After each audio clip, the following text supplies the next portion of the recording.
ధనురాశి వారికి జాన్యువరి నెల 2026 సంవత్సరంలో గోచార ఫలితాలు ఏ విధంగా ఉంటాయో సశాస్త్రీయమైన పద్ధతిలో తెలుసుకునే ప్రయత్నం చేద్దాము.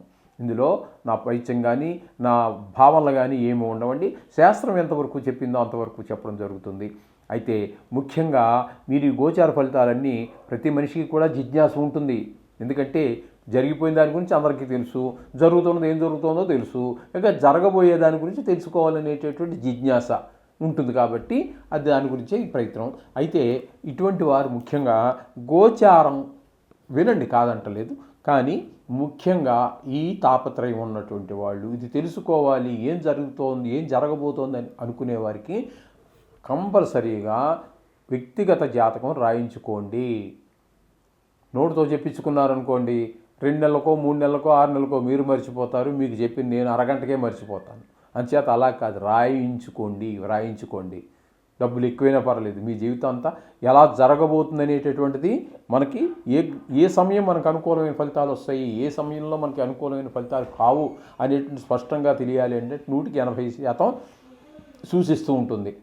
ఇవి కేవలం ఇలాగే వార ఫలితాలు అయితే వారానికి సూచిస్తాయి, మంత్ ఫలితాలు అయితే నెల ఫలితాలు అయితే నెల సూచిస్తాయి, సంవత్సర ఫలితాలు సంవత్సరం. గోచారం ఇంతవరకే మాత్రమే. అయితే అలా చెప్పి దీన్ని తీసేయాల్సిన పని ఏమి లేదు.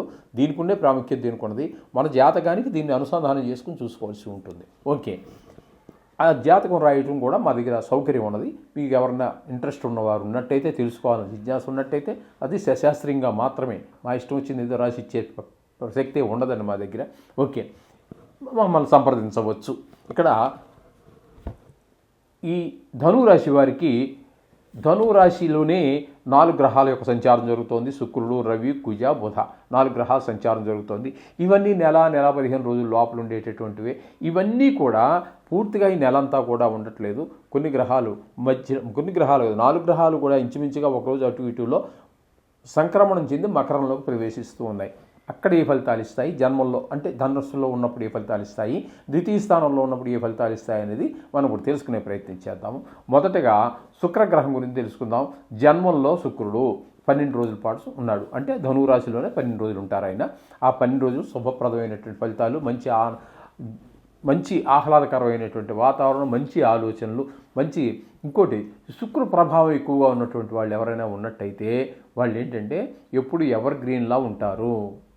అంటే ఇది గోచారం అని రీత్యా కాకుండా మామూలుగా మన వ్యక్తిగత జాతకంలో శుక్రుడు కనుక బాగున్నట్టయితే వాడు ఎంతసేపు జమ్ డబ్బులు ఖర్చు పెట్టడంలోనే కాదు, మనిషి నీట్గా ఉండటంలోనే కాదు, ఒక డిగ్నిటీ మెయింటైన్ చేయడంలోనే కాదు, ఏదో ఒక దానిలో ఒక సంగీత సాహిత్యం ఇలాంటి వాటిలో ఏదో ప్రవేశం ఉండటం కాదు, అన్నిట్లోనూ ఒక రకమైనటువంటి జల్సా పురుషుడు అనమాట అండి.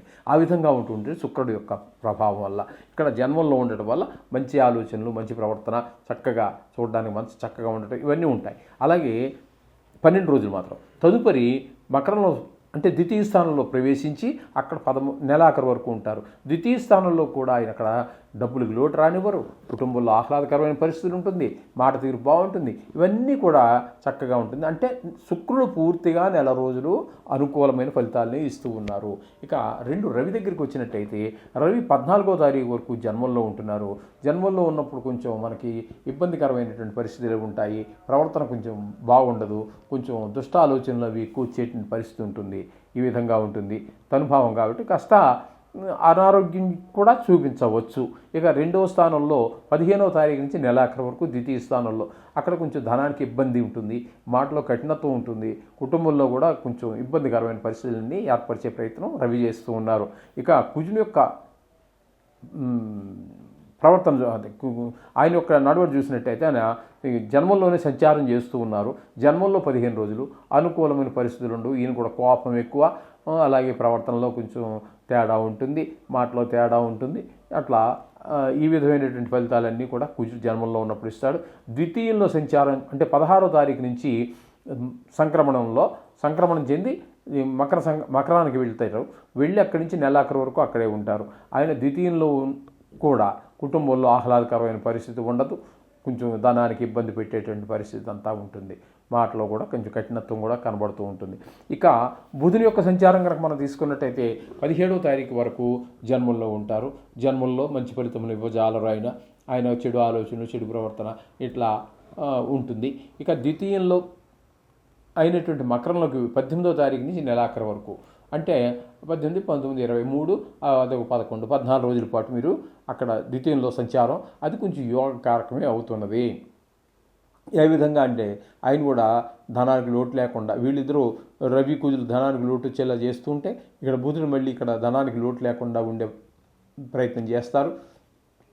అలాగే కుటుంబంలో కూడా ఆహ్లాదకరమైన పరిస్థితి ఉండే విధంగా ఆయన ప్రయత్నం చేస్తుంటాడు. ఈ 4 గ్రహాలు ఈ విధంగా చిన్న చిన్న గ్రహాలు, ఇవన్నీ చిన్న గ్రహాలు అంటే గ్రహం చిన్నదని కాదండి, తక్కువ కాలం ఒక రాశిలో సంచారం చేసేటువంటి గ్రహాలు ఇవి. సంక్రమణం ద్వారా మళ్ళీ రెండు రాశుల్లో కూడా సంచారం చేస్తున్నాయి. ఈ విధమైనటువంటి ఫలితాలు ఇస్తున్నాయి. ఇకపోతే వీరికి తృతీయ స్థానంలో రాహు అద్భుతమైన ఫలితాలు ఇస్తాడు.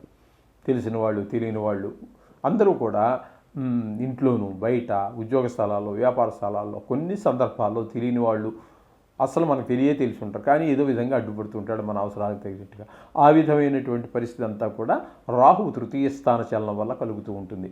ఇకపోతే ఈ ధనురాశి వారికి చతుర్థంలో శని గ్రహ సంచారం జరుగుతోంది.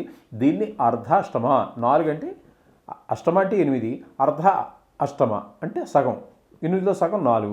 ఈ 4వ స్థానంలో శని సంచారం అనేటటువంటిది మనకి సుఖస్థానం కాబట్టి, 4వ స్థానం తల్లిగారితోటి కొంచెం మనకు అనుబంధం దెబ్బతినటము, లేకపోతే ఆవిడ ఆరోగ్యం దెబ్బతినటము, విద్య విషయంలో, గృహ విషయాల్లో, వాహనాల విషయాల్లో, భూమి విషయాల్లో, వీటిలాంటి విషయాల్లో కొంచెం ఇబ్బందికరమైనటువంటి ఈ పరిస్థితులన్నీ కల్పిస్తూ ఉంటాడు శని భగవానుడు. ఈ విధంగా శని భగవానుడి యొక్క ప్రవర్తన ఉంటుంది. ఇకపోతే సప్తమ స్థానంలో గురు సంచారం. సప్తమ స్థానంలో గురు సంచారం అనేది చాలా శుభప్రదమైనటువంటి ఫలితం అది ఇస్తాడు.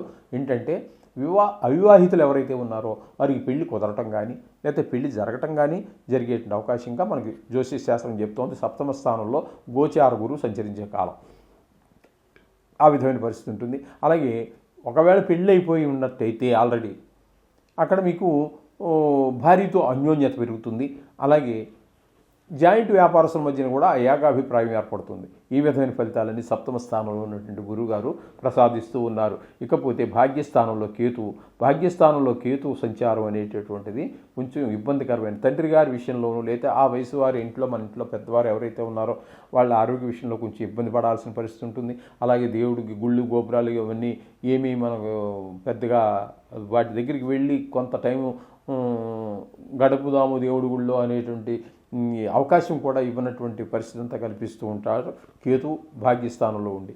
మొత్తంగా మనం చెప్పుకోవాలి అన్నట్టయితే ఇక్కడ ఈ ధనురాశి వారికి మనం చెప్పుకోవాలి అన్నట్టయితే ఇక్కడ రాహు పూర్తి శుభ ఫలితాన్ని ఇస్తూ ఉన్నాడు. అలాగే శుక్రుడు పూర్తి ఫలితాన్ని ఇస్తూ ఉన్నాడు. అలాగే గురువు కూడా మంచి ఫలితాన్ని ఇస్తూ ఉన్నారు. ఇక్కడ శుక్రుడు బుధుడు 18 రోజులు ఇస్తూ ఉన్నాడు. అంటే 3 గ్రహాలు పూర్తిగాను, 1 గ్రహం పాక్షికంగాను మనకి అనుకూలమైన ఫలితాలు ఇస్తూ ఉన్నాయి. కాబట్టి ఒక రకంగా చాలా చెప్పాలంటే పర్వాలేదు ఇది. కాబట్టి ఏది ఏమైనప్పటికీ కొన్ని గ్రహాల అనుకూలత, కొన్ని గ్రహాల ప్రతికూలత ఉండనే ఉంటుంది. కాబట్టి ప్రతికూలంగా ఉన్న గ్రహాలతో పాటుగా అనుకూలంగా ఉన్న గ్రహాలు కూడా రోజు నిత్యము మనము పూజ చేసుకోవాల్సినటువంటిదే. 2 నిమిషాలు కేటాయించండి, ఆ విధాన్ని ఫలితాలు చేసుకోండి. ఎక్కువ బాధలు ఉన్నట్టయితే అర్ధాష్టమ శని ఎక్కువగా ఉంది. అటువంటి వారికి ఈ నెలలో ఆఖరిలో 31వ రోజున వచ్చేటటువంటి శని త్రయోదశి రోజున తైలాభిషేకం కానీ, ఆ నువ్వులేసి చేయటం కానీ, లేకపోతే ఏదైనా చేయండి. చేసినట్టయితే మీకు ఆ యొక్క నువ్వులు దానం ఇవ్వటం కానీ చేయించుకున్నట్టయితే మీకు చాలా శుభప్రదమైనటువంటి ఫలితాలను శని కూడా ఇస్తూ ఉంటాడు. అర్ధాష్టమ శని ఎక్కువగా బాధపడుతుంది. అంటే శని 5 స్థానాల్లో ఎక్కువగా బాధపడతాడు. 3 స్థానాల్లో 12 రాసుల్లో 3 రాసుల్లో మాత్రమే యోగిస్తాడు. 3 పోతే 9, 9లో 5 రాసుల్లో మరీ ఎక్కువగా పీడిస్తూ ఉంటాడు. అవి ఏంటంటే అర్ధాష్టమ, అష్టమ, ఏళ్ళనాడు శని. ఏళ్ళనాడు శని అంటే జన్మము, జన్మానికి వెనక ఉన్నటువంటి ఏ స్థానము, జన్మానికి ముందున్నటువంటి ద్వితీయ స్థానం, ఇక్కడ మాత్రమే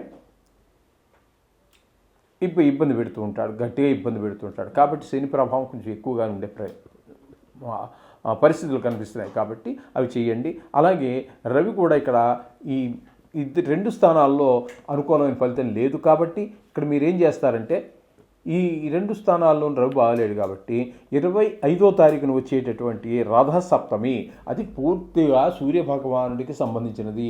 సూర్య నమస్కారాలు కానీ లేదా ఆదిత్య హృదయం కానీ ఇట్లాంటివి సూర్యుకి సంబంధించినటువంటి ఏదైనా చేసుకోండి. మీకు ఆరోగ్యం పెరుగుతుంది, ఉద్యోగార్థులకు ఉద్యోగం వస్తుంది, ఈ ప్రభుత్వ ఉద్యోగాలకు వచ్చేటువంటి అవకాశం కూడా ఉంటుంది. ఇటువంటి చాలా చెప్పనలవిగానన్ని ఫలితాలన్నీ కూడా ఆ రవి సప్తమి రోజున రథసప్తమి రోజున రవి పూజ చేయటం అంత సుఫలితాలు ఇస్తుంది. శోభం.